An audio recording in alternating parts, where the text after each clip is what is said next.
16 जून 2013 केदारनाथ में हजारों लोग सो रहे थे, लेकिन कुछ ही मिनटों में हिमालय से आया एक सैलाब पूरी घाटी को तबाह करने वाला था। और उस रात जो हुआ उसने इतिहास बदल दिया। जून 2013 उत्तराखंड के ऊंचे हिमालयी पहाड़ों के बीच स्थित है केदारनाथ धाम। चारों तरफ बर्फ से ढकी चोटियां, मंदाकिनी नदी की शांत धारा और मंदिर की घंटियों की गूंज। हजारों श्रद्धालु यहाँ पहुँचे थे। कोई परिवार के साथ आया था, कोई जीवन की मनोकामना लेकर। हर तरफ एक ही आवाज सुनाई दे रही थी, हर हर महादेव। लेकिन इसी पवित्र शांति के बीच प्रकृति चुपचाप कुछ और ही तैयार कर रही थी। मौसम अचानक बदलने लगा था। आसमान में काले बादल घिरने लगे थे। मौसम वैज्ञानिकों ने चेतावनी दी थी कि मानसून इस बार सामान्य से पहले आ गया है।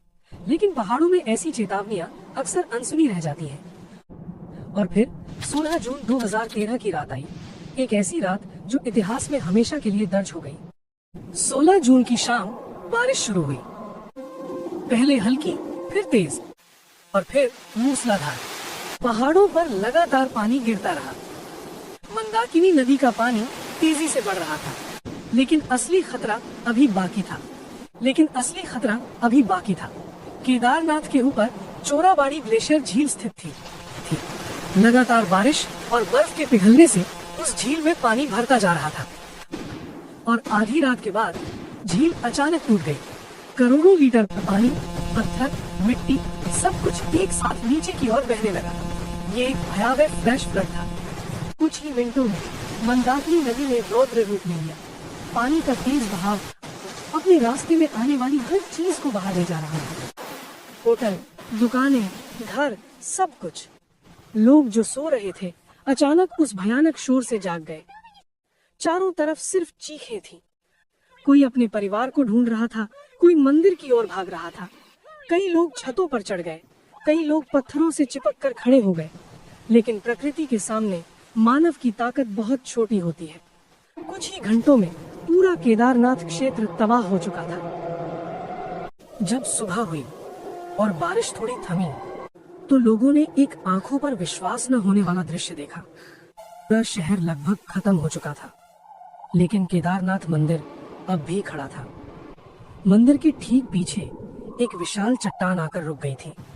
उस चट्टान ने तेज पानी की धारा को मोड़ दिया और मंदिर को सीधे टकराने से बचा लिया।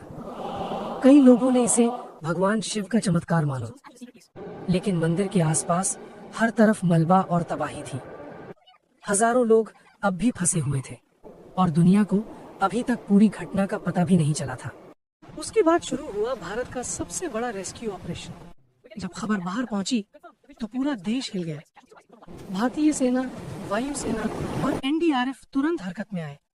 हेलीकॉप्टर लगातार पहाड़ों के ऊपर उड़ान भर रहे थे। पायलट खराब मौसम में भी अपनी जान जोखिम में डालकर लोगों को बचा रहे थे। कई दिनों तक रेस्क्यू ऑपरेशन चलता रहा। करीब 1 लाख से ज्यादा लोगों को सुरक्षित निकाला गया। आधिकारिक आंकड़ों के अनुसार करीब 5700 से अधिक लोग मृत घोषित किए गए। ये भारत के इतिहास की सबसे बड़ी प्राकृतिक आपदाओं में से एक बन गई। केदारनाथ की ये तबाही सिर्फ एक प्राकृतिक आपदा नहीं थी, इसने कई सवाल भी खड़े किए। क्या पहाड़ों में अत्यधिक निर्माण सही था? क्या इतनी बड़ी संख्या में तीर्थ यात्रियों को आने देना सुरक्षित था? क्या समय रहते खतरे को पहचाना जा सकता था? वैज्ञानिकों का मानना है कि जलवायु परिवर्तन के कारण हिमालय के ग्लेशियर तेजी से पिघल रहे हैं और ऐसी घटनाओं का खतरा भविष्य में और बढ़ सकता है। आज केदारनाथ फिर से बस चुका है। श्रद्धालु फिर आते हैं, घंटियां फिर बजती हैं। लेकिन 2013 की वो रात हिमालय के इतिहास में हमेशा याद रखी जाएगी, क्योंकि उस रात प्रकृति ने हमें याद दिलाया था कि पहाड़ों की शांति के पीछे कभी कभी एक भयानक शक्ति भी छिपी होती है, और जब वो जागती है तो सब कुछ बदल जाता है।